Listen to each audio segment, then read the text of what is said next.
Story number one. I suppose if anyone ever asks, I can still say with a straight face that I don't believe in ghosts. They asked me what happened at the hospital that year, the one with the blacked out windows and the char marks that crawl up the old East Wing. And I shrug, say maybe it was a breakdown, hallucination due to overwork, my mind playing tricks in the endless midnight hush of a half-abandoned building. But I cannot, no matter how many reasonable ways I arrange the facts, dismiss the way fear wedges itself between my ribs every time I pass near that side of the hospital, or the sudden electric cold that sweeps up my back if a radio crackles unexpectedly at night. Back then, I worked the night shift, preferred it honestly. The hospital was quieter, fewer people, the constant clatter and whine replaced by a low hum of fluorescent bulbs and the gentle scuff of shoes on linoleum. I liked the stillness. I could think. The fluorescent glow at midnight made everything look washed and ghostly, but it felt comforting in its monotony. On that night, the one that still needles my brain when I can't sleep, it was a little after 11 p.m. The hospital's half asleep, the hall splayed empty except for the occasional patient's soft moan or the murmur of a nurse in the next room. I was finishing paperwork at the main desk, bathed in that synthetic light, when the radio at the nursing station hissed, a foggy voice calling my name, summoning me to Wing B. Wing B, nobody ever had reasons to go there. The fire a year before had charred it, the walls peeled and blistered, the door welded shut with a thick padlock. It was cheaper to abandon it than to fix it. The rumor was that the place stank of smoke and old burned skin. The call sounded official enough, but I could have sworn nobody else had access. Only the admin and he never worked nights. Still, the voice came through with a static urgency, so I grabbed my flashlight, the pit of my stomach twisting uneasily. The hallway stretched long and black, every window in Wing B smeared dark as a wound. The lock was missing. The heavy iron door eased open, creaking with a dry, deliberate groan. I stepped inside, and immediately the air changed. Cool, tight, thick with the stench of mold and old smoke, and something acrid beneath. Something almost sweet, like turned milk. The beam of my flashlight skittered along the uneven floor, picking out flakes of blackened paint and splinters. No sound at first, but the crackle of my own breath. Then at the halfway point down the corridor, the air sharpened further, and behind me, something shifted. I felt it before I heard it, a small tug at the hem of my coat. Just a pressure, nothing more, but there's a difference between brushing against a wall and being pulled. Another 3 steps, and the darkness swelled. Then the unmistakable, wavering cries of a child echoed from somewhere deep in the wing. Sharp, thin sobs, as though rising from inside the walls themselves. My mind tried to organize it. Perhaps a patient had slipped away, or some kid from a nearby house was playing a prank. I called out, my voice ricocheting down the scorched corridor, muffled oddly, eaten up by the black. There was no reply except for my own voice, echoing back at me, wrong and stretched. Then, something invisible, a sharp, insistent pressure at my back, as though fingers far too small and cold shoved me hard. My head met the scorched floor, and everything telescoped into silence. Consciousness returned in choked surges. Gone was the hallway from before. In its place, an unlit chamber, the air cool and close, pressed tight against my skin. I scrambled to standing, hands splayed against impossibly smooth concrete walls. No door, no window, just blank walls and stale air thick enough to taste like metal. The silence was so complete my own heartbeat echoed in my skull. In the ceiling's shadowed corner, something moved, slow and tremulous, a shifting bulge that strained against the flat black. I craned my head back and aimed my trembling flashlight beam upwards. It was human for certain, in the sense that it had arms, legs, a torso, but everything else was wrong. The limbs were jointed at impossible angles, and it didn't hang from the ceiling. It clung, splayed like a jumble of limbs. Dirty hospital gown fluttering around bare, scraped knees. A child's face was turned away, neck tucked between hunched, sharp-bladed shoulders. Unexpectedly, it twisted, and the head spun too far, so the chin pointed towards me, but the back still faced the ground. A ragdoll motion, the eyes liquid black. For a moment, time seemed to thicken, as if the air itself tried to hold me still. It leapt. Afterwards, memory scrapes and blurs. There is only the cold terror that must have clamped my body. I remember faintly something wet and clammy wrapping around my throat. thin fingers pressing, nails biting into my skin. The next real thing I know, I'm lying in a hospital bed in a brightly lit room, my arms numb, the monitor next to me issuing steady mechanical beeps. The sterile light burned my eyes. I was cold, ice settling right into my bones, my chest aching. A nurse later told me they found me lying in the morgue room, unconscious, wedged between two of the heavy, gleaming gurneys. She asked, "Did I remember what happened?" It sounded absurd telling anyone, so I only muttered something about fainting, low blood sugar. In the bathroom mirror, I saw the marks, pale, branching bruises, tiny handprints, and faint red splotches wrapped around my neck. Thumb-sized ovals on my biceps as though someone had seized me with unnatural strength. They faded a few days later, like a fever dream. Since then, sometimes my mind claws for answers. Maybe something set off a hallucination. Maybe trauma and fatigue, the constant heartbeat of those long, thankless nights, finally slipped into reality for me. Maybe I sleepwalked, and the rest was a nightmare. But sometimes, just as I'm drifting into sleep, I feel sharp little hands grazing my throat, breath cold as a freezer, and hear faint, sobbing wails crawling through the pipes in Wing B. I don't go near that part of the hospital anymore. If the radio hisses, or I catch the far-off keening of a child's cry in a shuttered hallway, I turn away and pretend I hear nothing at all. And most nights, I almost believe there's nothing there. Almost. Story number 2. The rain was insistent that evening, beating its fists against the old thick glass of the psychiatric ward. I remember I was hunched over the clinical notes for patient 42, an uneventful case, all things considered, typing listlessly as my mind wandered to thoughts of going home. 8 years of this, the hum of fluorescent lights, the mingled odor of antiseptic and cafeteria coffee, the shuffles and mutterings of the ill. I'd become immune to strangeness, trained to catalog and explain aberrations with clinical precision. I considered myself rational, pragmatic, the kind of man who looked at puzzling things and set them into boxes. That night, though, I discovered I had more boxes to fill. Somewhere between typing dosage records, a faint but distinct tap interrupted the drone of rainfall. A single click, sharp, as if a fingernail had rapped insistently on the glass. Reflexively, I glanced up, expecting to see the reflection of someone's silhouette.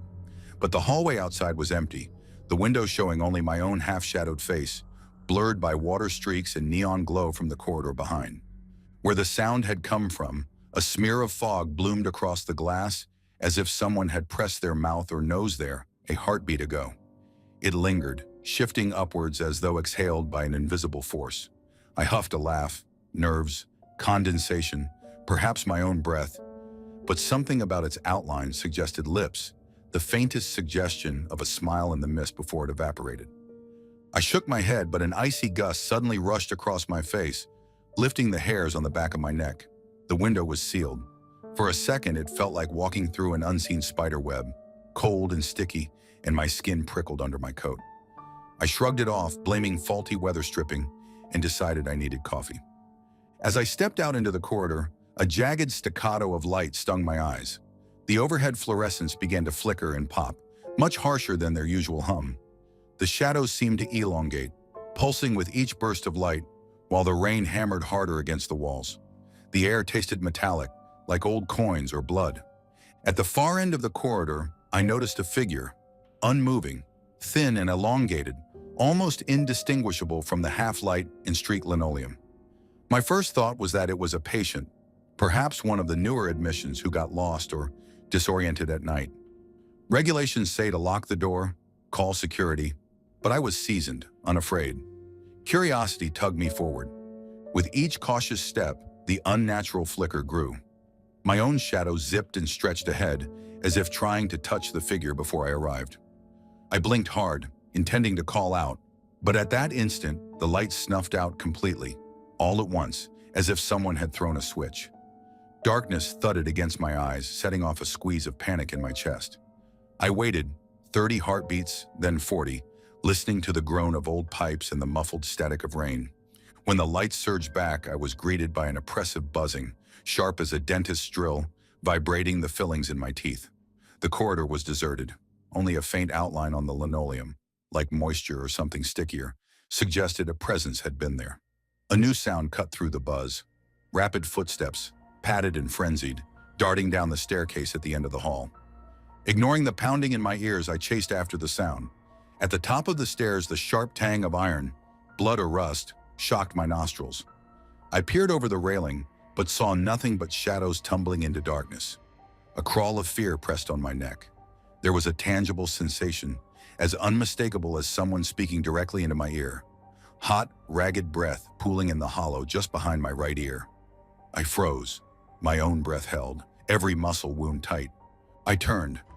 No one, except seconds later, a prone figure sprawled on the grimy tiles behind me, as if only visible now that I was looking. A puddle, crimson and viscous, pulsed slowly from beneath him, glimmering under the flickering light. I couldn't tell if he had vomited blood or if it was some other liquid I shouldn't contemplate. The face was familiar. Patient 27, a man who rarely spoke but always watched. His hospital pajamas were damp with something dark at the collar and wrists. I crouched, my medical brain ticking through triage. Airway, breathing, circulation. My palms pressed to his chest.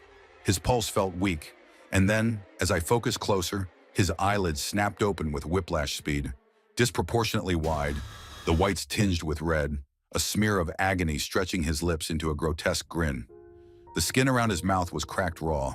Before I could muster a word, his fingers seized my wrists, gripped vice-like, and he bared his teeth inches from my hand, about to clamp down like a wild animal. Footsteps approached. A nurse's voice, muffled but urgent, called from the hallway. Relief flushed through me. I called out, and in a blink, the patient's limbs went slack. His eyes rolled back, lids drooping. He collapsed, limp as laundry, with only a faint tremor in his hands.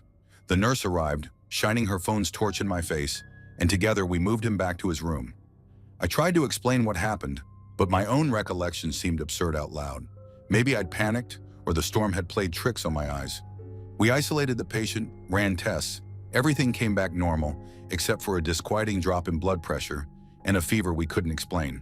No predator, no chemicals, just a man apparently exhausted from an episode. He slept restlessly as I watched from the doorway, his breathing irregular, face turned to the wall. By morning, the bed was empty. Security footage from overnight showed nothing but static.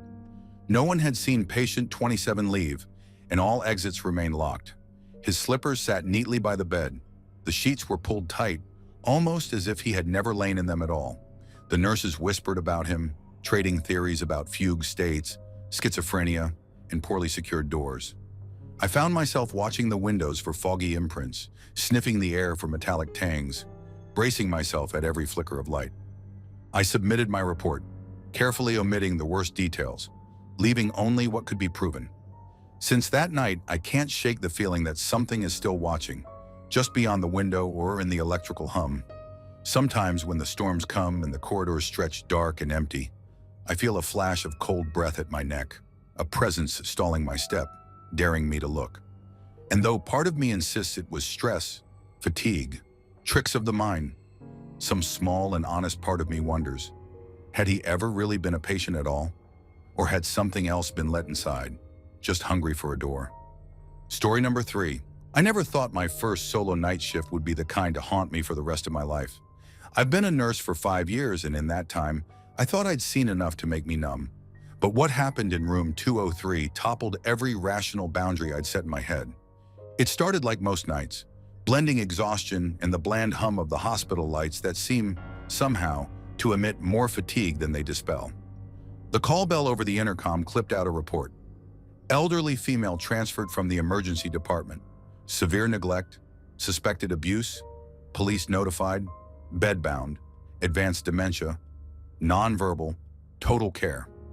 I didn't process the warnings then. Not until the ED nurse leaned in with a kind of haunted seriousness while giving handoff, pausing a heartbeat too long on the phrase, bloodshot eyes. I took the handover sheet and walked into her room for the first time. The stench hit me before the sight. Layers of stagnant urine, necrotic skin, and antiseptic barely masking what had lingered for weeks. The woman on the bed looked impossibly small, curled up on her side, limbs drawn into herself in a severe contracture. Her skin was gray, almost waxen, and encrusted with healing and festering sores. But what rooted me in place were her eyes, brilliant blood-mottled red, darting to lock with mine as soon as I entered, locking on like a predator's.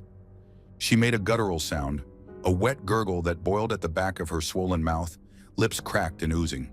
When I leaned closer to check her vitals, I felt her breath, thick and animal, coming through clenched teeth.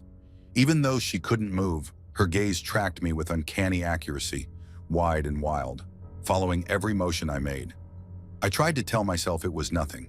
Agitated dementia, pain, just neural firing behind ruined synapses. But every hour I checked her, she was in an impossible position. Once I came in and found her on her back, arms splayed out like someone had tried to yank her apart. Another time, her contracted legs were crossed at strange angles, toes rigidly pointed. The way she moved, or rather, the way she ended up, defied everything I knew about spasticity and contractures. No amount of effort from staff could have moved her so quickly or so perfectly into those contortions, not in the brief minutes between rounds. The worst was the second night. I remember the clock, red digits bleeding 2:47 a.m. into the corner of my vision as I rounded the hall. No monitor alarm, just a silent, choking sense that something was wrong. I approached room 203, expecting her writhing on the sheets as before, and stopped cold. Her bed was empty. Through the narrow reinforced glass, I saw the shape of her, outside. The window pressed against it from the second floor, impossibly high above the hospital garden, hanging there like some monstrous spider. Her thin, bone-riddled limbs carried her weight in a way that couldn't have been possible for a human. Dark stains weeping down the glass beneath her hands. Her face mashed up close, eyes gleaming redder, tongue lolling, mouth still making that throaty gurgle. When I ran for help, my pulse stuttering in my ears, I dragged my colleague back, heart hammering. But by the time we returned, there she was, collapsed motionless on the bed, mouth half open, cloudy eyes fixed on the ceiling. Not a trace of anything on the window. My colleague looked at me with tired empathy, making a note about delirium in my chart. I rationalized. Lack of sleep, hallucinations from exhaustion. Dementia is unpredictable, I told myself. Maybe she just looked different when staff moved her to clean her. Maybe my mind played a trick on me, but things grew stranger. Each time I entered her room, she mirrored something from my own movements. Arms bent at unnatural angles, wrists twisted as if miming my clipboard or IV pole. Once I left and returned immediately to find her facing the opposite direction, a position her wasted body should have made impossible. At times, pale foam seeped from the sores around her lips and nose, hissing faintly, dissipating before I could call a doctor. I started to see her in the corners of my own house, shadows flickering past mirrors, a hunched shape roaming from the kitchen to the bathroom in mechanical, clockwork movements. I'd tell myself it was just my mind replaying those nights. Stress-induced pareidolia, but the dread clung to me long after daylight. The final night, I remember every detail in clinical, vivid clarity. I entered her room for my 4 a.m. check, expecting her to be curled up as always. Instead, she was standing in the farthest corner, her body pressing against the wall, back arching unnaturally, toes tiptoeing against the linoleum. The room was ice cold, the whir of machines almost drowned by a wet clicking sound. Her hands had changed. Where there should have been curled fingers, yellowed and atrophied by neglect, there were claws. 4, unnaturally long, black-tipped, shiny like the carapace of some crawling insect. In the sterile fluorescent flicker, she moved her arms toward me with jerky puppet-like gestures. Foam, thicker and darker than before, began to boil out of her wounds, edges glowing faintly in the electric light. She shuddered, the foam pulsing, filling the air with a sharp metallic tang. I bolted, slamming the code button, dragging another nurse with me back into the room. Just as we entered, her chest heaved and she collapsed, spattering the sheet with a last gurgle of sickly, syrupy froth. Her body gave a final, rattling shiver and stopped. The code was called and her status changed. There was nothing left to do. But as I re-entered to gather her things, I found her eyes wide, staring straight through the door. Pupils blown, but clear, glassy, and fixed on me with a desperate intensity. Officially, she died of sepsis secondary to neglect. What else could make sense? Even I tried to accept that answer. But at home, things haven't settled. When I stripped off my scrubs that morning, I found claw marks on my forearm. 5 tracks, black and raised, surrounded by sticky residue the color of dark foam. I scrubbed and scrubbed, but the marks lingered, itching sometimes, swelling at night, as if something is burrowing beneath the skin. Once, when I pressed against them, dark foam bubbled out, hissing, evaporating in the air before I could catch it in a tissue. Skeptics would say sleep deprivation, guilt, or stress can conjure up all kinds of phantoms. Flare-ups, rashes, psychosomatic symptoms, all are possible, even likely. But every time I catch a glimpse of movement in the corner of my eye, every time I hear the wet, hollow clicking at night, I'm not sure. I remember those eyes, wide and unblinking, following me. It could all be in my head. I hope so. But every time I look at that mark, part of me wonders if she's still out there, hungry, crawling, waiting for someone else kind enough or careless enough to let her in. Story number 4. I started working at St. Jude's Community Hospital in the early spring. The hospital was small at the edge of the town, surrounded by an endless sweep of apple orchards and brown, weedy fields. And, during my first weeks, the quiet here had weighed on me. The days felt slow, ordinary, the beep of heart monitors, the scratch of plastic shoes on linoleum, the thin, sickly smell of antiseptic tangled with boiled peas from the staff canteen. Everything seemed washed out, composed, and faintly sad. The night it happened, I was scheduled for the late shift. It was almost midnight when an older woman was rushed into the ER, a farm wife with a heavy build, blue veins mapped along her arms, and hands roughened by years of work. She was wheeled in by 2 paramedics still streaked with mud. There were signs on the EKG, muddied and erratic, but the diagnosis was clear: cardiac arrest. I stood shoulder to shoulder with the rest of the staff while the doctor led the code. Chest compressions, fourth, epinephrine. I remember how oddly intimate it feels, working on a body, how the world narrows down to the color blushing over knuckles pressed to her sternum, the shallow click of the jaw as she gasped. But nothing worked. Not after 20, not after 30 minutes. Her skin cooled beneath our hands. The gray-purple deepened under her eyes. Everything became still, so that we all felt the slight high-pitched whine from the monitor, the only sound left in the room. The doctor pronounced the time. I'd never seen a family called in so quickly, the nurse's palm gentle on their backs as she ushered in the husband and 2 grown daughters. A great hush pressed in as they mourned. I found myself outside the room, compelled to give them whatever privacy I could. I kept a respectful distance, back pressed to the cold cinder block wall, half watching the overhead lights, the way the glass of the viewing pane reflected part of the corridor, part of the tableau within. For 20 minutes, maybe more, it was simply grief, keen and dry. But I noticed something. The silence of the air inside the room felt different. Not merely the quiet of exhaustion or loss, but dense, as if the atmosphere itself was holding its breath. The family circled the bed, their soft voices plaintive but steady, overlapping. I felt a prickling at the base of my neck, as if I was witnessing something not meant for outside eyes. I kept thinking I felt a movement from the bed, not a twitch, a settling, like a weighted doll being shifted by a child. I tried to tell myself it was the natural muscular release that can happen after death, or a trick of the low, lemon-colored light bouncing off the pale hospital blankets. But still, I kept watching, and I kept waiting. Someone in the family, perhaps one of the daughters, bent over her, whispering something desperate. The father's hands fluttered to his wife's shoulder, large and weather-cracked, as though he was willing her back by touch alone. And suddenly the body, a woman who had lain motionless for more than half an hour, arms limp at her sides, lips already curdling blue, sat right up. It didn't happen gradually, didn't seem like a remnant of nervous contraction. The movement was smooth, deliberate. She shifted forward, reaching around the closest daughter. I saw her from the door view, the embrace, her arms wrapping and patting down the woman's back. The others drew close as if this was the most normal thing in the world, their faces collapsing with a fresh wave of disbelief and hope. Her face was angled away from me, but I could see the side of her neck, the brown-gray skin, the texture, waxy, bloodless, but so intent in its gesture, it sent a cold shock through every one of my nerves. She seemed to whisper into the woman's ear. The daughter's body spasmed with sobs. The father stared at her in awe, and something, a strange, strangled smile perhaps, bloomed on his face, the first sign of life since the trauma began. She leaned back, her hands sliding from the daughter's shoulders. Then, without support, she gently slumped and collapsed. the hospital sheet billowing up and then flattening across her form. The silence afterwards was absolute. I felt transfixed, unable to move forward or backward, my breath trapped high in my chest. At first, I thought this was a hallucination, an exhaustion-induced vision.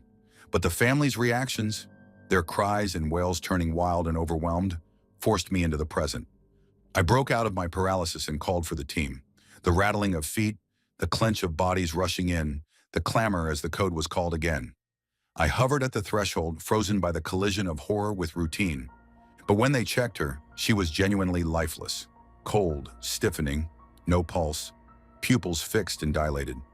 She'd been gone a long while, far too long for any rational explanation. Her lips parted open just a shade, the tongue bright and slick against the teeth, but there was nothing left behind. We worked another desperate code, though the futility of it scraped raw at all our faces.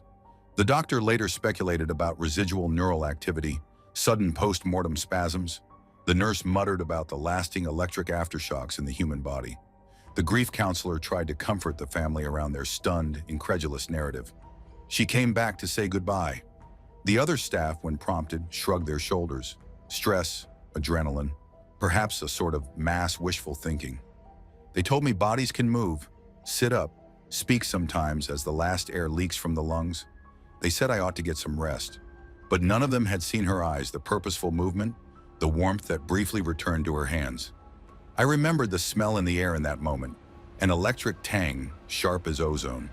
The odd, gentle rattling of the IV stand, even though the window was shut tight. The way the hallway lights dimmed just for a second so that the world felt shadowed and thick with dread. In the weeks afterwards, I kept running the scenario through my mind, talking myself through the mechanics, the explanations. The mind makes patterns where there's none, I would say. Sudden post-mortem movement. Lazarus sign, they call it. Maybe the family's imagination spilled into mine. Maybe it was a trick of half sleep and adrenaline. But nothing erased that deep, insistent unease. Sometimes, late at night, I hear that gentle, insistent whisper, half drowned by the beeping monitors in my dreams. Sometimes I wonder if the dead are ever entirely gone, especially in rooms where so much longing remains. When the air feels heavy and the shadows seem too soft, I remember that embrace, impossible, tender, and real as memory. I cannot say what really happened. I only know what I saw and how cold the world felt afterward. Story number 5. My first day at the Psychiatric Institute gnawed at me in a silent way, sort of how an ulcer chews at you unnoticed until you're already aching. I was just a trainee, not even certain I wanted to be here. And honestly, I'd always imagined places like these as a last stop for the truly unlucky. Yet here I was, poring over files and following senior doctors on endless rounds, trying to swallow the thick stench of antiseptic and stale air, and telling myself I'd get used to it. In my third week, they admitted the girl. She was only 9, but her file rattled with things I hadn't seen outside of crime novels. Her parents had found her dolls, every single one, with belts or cords knotted tight around their fragile plastic necks and left dangling from ceiling fans, curtain rods, the backs of chairs. The parents said it started small, bruised hands, muttered words, broken toys. Then one morning they found her in the kitchen grasping a paring knife pressed so hard under her own chin that the skin was nearly pierced. She was weeping. They tried to stop her, and she turned feral, fighting them off with a shriek so deep and ragged it shocked her mother speechless. The voices told her to do it, she said to the evaluating psychiatrist. She didn't want to, but the voices would not let her stop. Maybe a part of me thought there was nothing really extra normal to all this, just a child in the grips of a terrible inner battle. At first I could comfort myself that way. Children lie. Children have wild imaginations. Even in darkness, a rational mind always hunts for the light switch. The girl was assigned room 7B, a plain cell with a tiny window and a fluorescent light that never quite dispelled the shadows. The other staff avoided her shifts, so I saw her often. I remember feeling her presence before seeing her each morning. Somehow the air outside her room always seemed cooler, prickling with static. Every morning, around 4, a muffled thump would jolt me awake wherever I'd dozed off, and I'd find her, standing in her nightgown, hair veiling her face, pounding her forehead into the reinforced door in a slow, steady rhythm. The first time, the sound echoed wrong, like thunder beneath a mattress. When I finally managed to coax her away and check her for bruises, her pupils looked wrong. Wide, sure, But at the center was a sharp green ring, almost luminescent in the half-light, like reflection, but from the inside out. I blinked and it was gone, replaced by the dull brown black of her everyday stare. That was the first thing. There were more. Some nights, particularly when storms rolled overhead and the wind pulled at the window frames, I'd find odd marks on the walls and floor of her room. Not scratches.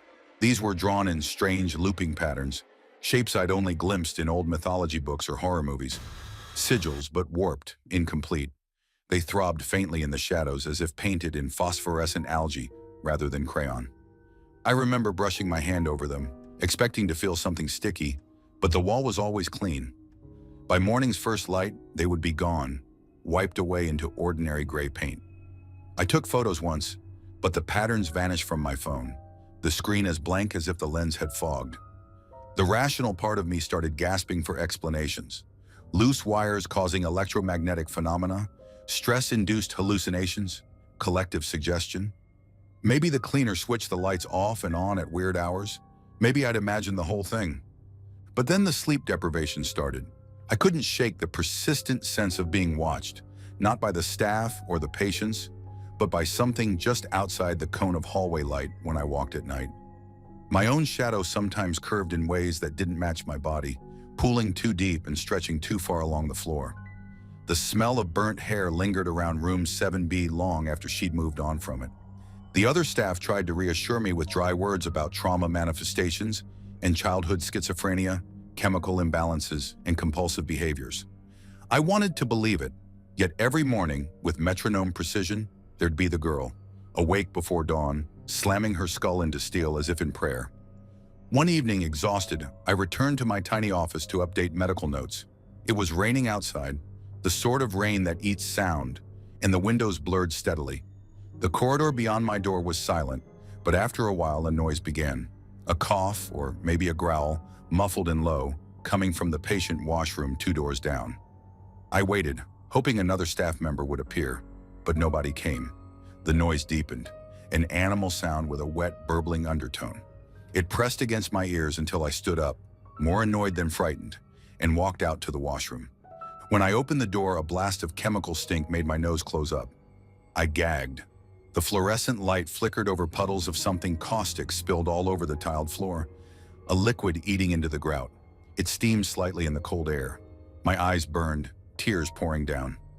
Later, the security logs showed no record of anyone bringing acid into the facility. We never kept anything stronger than bleach, locked up tight, but bleach wouldn't have left holes like that seeping into the tiles. I hosed down the room, holding my breath, and told myself it had to be a cleaning mistake, maybe cross supplies. Still, I dreamed all night of glowing green stains crawling across my hands, burning through flesh and bone. On the last day of my training, something followed me home. I chalked it up to nerves, to lack of sleep. Yet as I crossed my apartment's threshold, I felt a pressure, cold and heavy, settle at my back. The kitchen table was empty, but when I entered my bedroom, I saw them. My childhood dolls, ones I'd long since boxed up, dangling by their necks from my overhead light, their glassy eyes fixed on the floor. The knots were childish but tight. I could smell a faint whiff of rope and detergent, the same burnt tang as before. I left my position the next week. Maybe another staff member did all this, a prank gone too far. Maybe after so many nights without rest and under so much pressure, my own mind started to break. Maybe the girl just needed help that none of us knew how to give. But sometimes when I wake just before dawn, to the ghost of a thumping sound in the walls, I remember her eyes, that poisonous, steady green fire. And I don't know for sure that it was all in my head. I never found out what happened to her, or who brought the acid, or how those sigils kept appearing. I suppose there are explanations, rational ones, but sometimes in the cold, formless part of the night, I don't really believe them. Story number 6, I took the job at St. Catherine's Hospital because Jen asked. She said she needed someone reliable to cover her night shifts. I was between jobs, 6 months behind on rent, and I figured being an attendant wasn't the worst thing. The hospital was outside the city's reach, all concrete and glass stranded in old fields, encircled by untrimmed hedges and muddy ditches. When I first started, it nagged at me. Who builds a hospital so far from people? I learned to shrug off the isolation. Nights got longer, and faces began to blur into a single mask of exhaustion. Nurses who never chatted, orderlies who averted their eyes, patients who seemed too alert at times and other times not at all. It was routine to make rounds at midnight, checking each door. Some nights the silence weighed on me enough that I'd hum to myself just to hear a living sound. But the third floor never felt right. St. Catherine's had 3 floors, but the third was rarely used. Only once or twice a month did I see patients up there, usually transferred in the small hours and gone by dawn. The lights buzzed loudly, and the paint on the walls looked newly whitewashed, but grime still clung to the corners. On that night, I was finishing my checklist, pencils rubbing across the paper brightening the gloom. That's when I saw the door. Room 307. Its latch hung twisted, the metal slightly warped like someone had forced it. But no one else was in the corridor. I remembered this room from a few days back. I was asked to lock it after the patient, a tremulous old woman, was discharged. She'd left behind a faint medicinal smell and a sliver of hair on her pillow. I hesitated, peering in. Empty. Drab walls, bedsheets taut, nothing but the weak pulse of fluorescent light. Thinking it a trick of old hinges, I shut the door again, clicking in the lock and making note to tell maintenance. Just as I turned to leave, a slam shook the air behind me, then a scraping sound as though heavy furniture was being dragged. I whirled. The door I'd just locked gaped open as if I'd never touched it. The corridor felt colder, with a pressure at my back.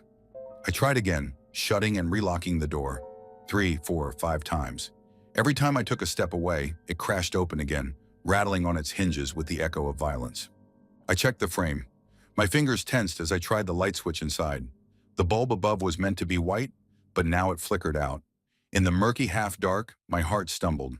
Suddenly, from the corner of the ceiling, a sharp red glow flashed down like a burst capillary. Not the red of an emergency light. This was glossier, bleeding into the floor, casting twisted shadows. Stepping in further, I called out, a little croak that died in my mouth. Cold, thin air pressed against my skin.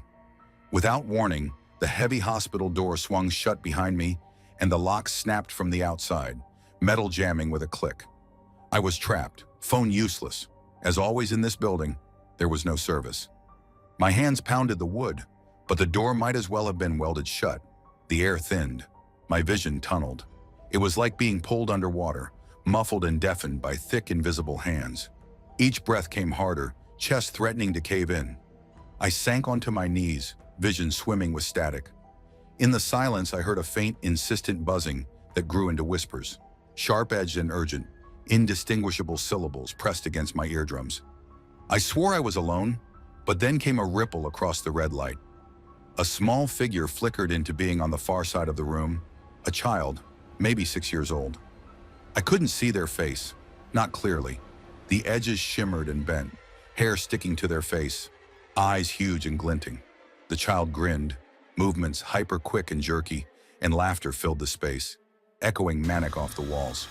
It was the laughter I'd heard sometimes near the stairwells late at night, thin, mocking, bending words in little gasps. My limbs grew heavy, numbness creeping up from fingers to elbows to chest. I tried to lift my arm, but I was anchored to the tile floor. The child danced closer, head cocked impossibly askew, and for a moment their mouth looked too wide, a slash of red in the wavering light. I barely remember what happened next. My body convulsed once, twice, straining for air. Everything spun. For a moment I was sure I had drowned, sensations slick and distant, pierced by the ongoing liquid laughter. When I woke, it was morning blaring through my bedroom window. Sheets tangled around me, cold sweat plastered to my skin. My own bed, sunlight shining sharp on every angle. The digital clock blinked, showing I'd slept straight through until noon. For a stretch of seconds, I thought it was just another nightmare, the kind stress brings. But my nightgown was damp. Worse, it was stained with bright, sticky patches of red, the unmistakable color and scent of blood. My heart beat itself raw in my throat. No bruises, no cuts or scrapes. My body was untouched, arms and legs intact. Only the faintest tender ache pulsing under the skin. The stains could have come from a nosebleed, or I might have scratched myself in my sleep, but my skin told no stories. My sheets, my blankets, they all bore the blood, yet not a trace of pain accompanied it. I washed my face and scrubbed until my skin stung, listening for echoes of laughter from distant rooms. All day I tried to piece together what was real and what belonged to the fog of exhausted imagination. Hospitals are breeding grounds for strange stories: flickering lights, power outages, pranks from bored staff, or a faulty lock. These all had plausible explanations. Sometimes old trauma clings to places like mold, and we just inhale its residue until we dream too vividly. That's what I told myself anyway. I called Jen to check in, not mentioning what happened except to say I felt sick. She sounded normal enough, if tired. I could almost forget the events of the night before. It was all perfectly explainable, if I wanted it to be. But since then, sometimes at night with lights off and sleep a long way off, I smell that sterile, coppery tang hanging over my bed. I think of the red light breaking through walls at St. Catherine's, the laughter dissolving in the silence, those impossible stains on my sheets. Some part of me wonders if the old hospital is just a shell for the city's spillage, or if things, people, echoes, feelings, get left behind and gnaw quietly in the dark where no one looks for them. I haven't been back. Sometimes I still hear the child's laughter just before I drift off. See a flicker of movement near the shadows on my ceiling. It might be tricks of anxiety and sleeplessness, that's what I repeat. But I can't shake the fear that part of St. Catherine's came home with me, and it's waiting, at the edge of waking, for me to open some door I shouldn't. Story number 7. There's a reason I write my reports in the car. Engine off, parked under the cold sodium glare of the lot lights at St. Henry's. Half the time it's just for the quiet. The after-hours hum of machines inside the ER doesn't help anyone calm down after what I usually see. But tonight, as I sat in the gently ticking silence of my Corolla, pen scribbling over the report pad, I realized I was alone, but not quite. The hairs on my arms rose, perhaps from the chills seeping through the window glass, or maybe because of something else entirely. Out of the left corner of my vision, the blue flutter of a hospital gown cut through the grays and blacks of the morning, too fluid to be a trick of headlights or wind. I looked up, expecting maybe an orderly or an especially hardy patient, but the sidewalk under the jaundiced light was empty. My heart gave a silly, embarrassed jolt. Sleep deprivation, I told myself, and went back to clarifying my scribbles, pretending my hand wasn't a little shaky. Minutes passed. The parking lot was still and quiet except for the occasional far-off honk or the distant echoing clatter of a trolley inside. But the pressure of being watched didn't ease up. I kept my periphery fixed, waiting to see if my mind was playing games. This time, directly in my field of vision, I saw him, a man, maybe in his late 50s, standing exactly on the curb in front of the hospital. The light caught sparse, thin hair under the shadow of the lot lamplight, his face stuck in a kind of blank horror, mouth parted, eyes bugging. He clutched something metal, a pole or a crutch, but it didn't support him. He shouldn't have been outside. No mask, barefoot, gown fluttering in an insubstantial breeze. His skin was pale, pallid to the point of a raw, spoiled milk color, mottled purple bruises climbing up his arm. His fingers curled, blue and swollen, almost dripping downwards in ways that screamed of neglect or trauma. The worst part, as I squinted through the windshield, it was as if his skin was peeling from his face, like someone had smeared acid over bone. I willed myself to look away, scanning for a nurse or security, but the staff door never opened, and when I looked back, the curb was empty. Gone. Just a patch of shadow, no figure, no sign anyone had been there except for a patch of blackish moisture on the curb that might have been there before, or maybe not. I tried to focus back on my report, but my thoughts darted like rodents. I couldn't force my hand to write anything sensible. Another flicker, a shift in the edges of the lot, and he was there again, this time closer, almost at the hood of my car, shoulders hunched and trembling. Or perhaps that was just the lot light stuttering in mist. The skin around his neck was shriveled and lifted away from the bone, so raw I could see blue-green veins, like old fruit peeling. His mouth stretched wider, the shock shark-like, lost. His eyes black with an oily film, wet and shimmering in a way that made me want to close my own. The second I blinked, there was nothing out there except the fluttering plastic bags caught in the hedge. His repeated arrivals, silent, progressive, always closer, felt more mechanical than haunting, like an old VCR playing the same tape, edging closer to the screen with each loop. But every time, something about the man looked worse, charred and black at the edges, lips cracked and cheeks growing thinner. It struck me that this wasn't a patient, but the memory of one, being repeatedly peeled apart by something unseen. I finally mustered the will to do something, fumbling with the mask on the passenger seat, planning to approach, to help, to distract myself with practicality. Just a patient sleepwalking or lost, my tired brain pleaded. But when I stepped out, letting the door shut gently, I hesitated. He was there again, this time inches from the bumper. The mask nearly slipped from my hand as I took in the ruin of his face, his body, stretched skin with ribbons curling away from the bone, hands now mostly bare, blackened and cracked. In the half-second before he vanished, his eyes met mine. The depth behind them was a void, a suggestion of bottomless hollowness that seemed to drag the light from the lamp above. Another blink, another absence. I paced up and down the parking lot, the sharp winter grass crunching under my shoes, but nothing. No prints, no man, no sign of forced doors ajar. I checked the ER desk, half expecting to hear about a missing patient, but the monitors glowed and the staff on shift typed away, unruffled. It was as if the man had never existed. My mind thrashed with possible explanations. Stress, fatigue, hallucination, maybe repressed trauma bubbling up from the night's incident. Maybe it was a remnant, my brain piecing together after images from endless late shifts and guilt over things I couldn't control. I sat in the car, hands red and raw from anxiety, and eventually drove home, watching the shadows in my mirrors stretch thin. But the nightmares continued. Each time he edged closer, face peeling, expression blank with the horror of a man just realizing something unspeakable. After a week, I convinced myself it was some variation of sleep paralysis, the body's cruel joke on an already overworked mind. Until the night I nearly crashed on the highway. Halfway home, the lane lines dancing at the periphery of dimmed headlights, I glanced at the rearview mirror to check the blind spot. Behind me, in the back seat, was the man in the gown, wedged between the car seats. What was left of his face was right next to mine, teeth showing through gaps in burned skin, eyes hollow, leaking viscous fluid down his cheeks. His hand jerked up, a claw, and he lunged at me as if to gouge out my eyes. I slammed the brakes in blind panic. Horns blared, tires shrieked. My car fishtailed into the gravel as another vehicle thundered past, angry and oblivious. When the dust cleared and my heart remembered its rhythm, the back seat was empty. No evidence, no marks. Just the lingering reek of antiseptic and something far more rotten. Some nights I wonder if I ever truly left the lot that night, or if something followed me out, caught between floors, between moments, between the flesh and the grave.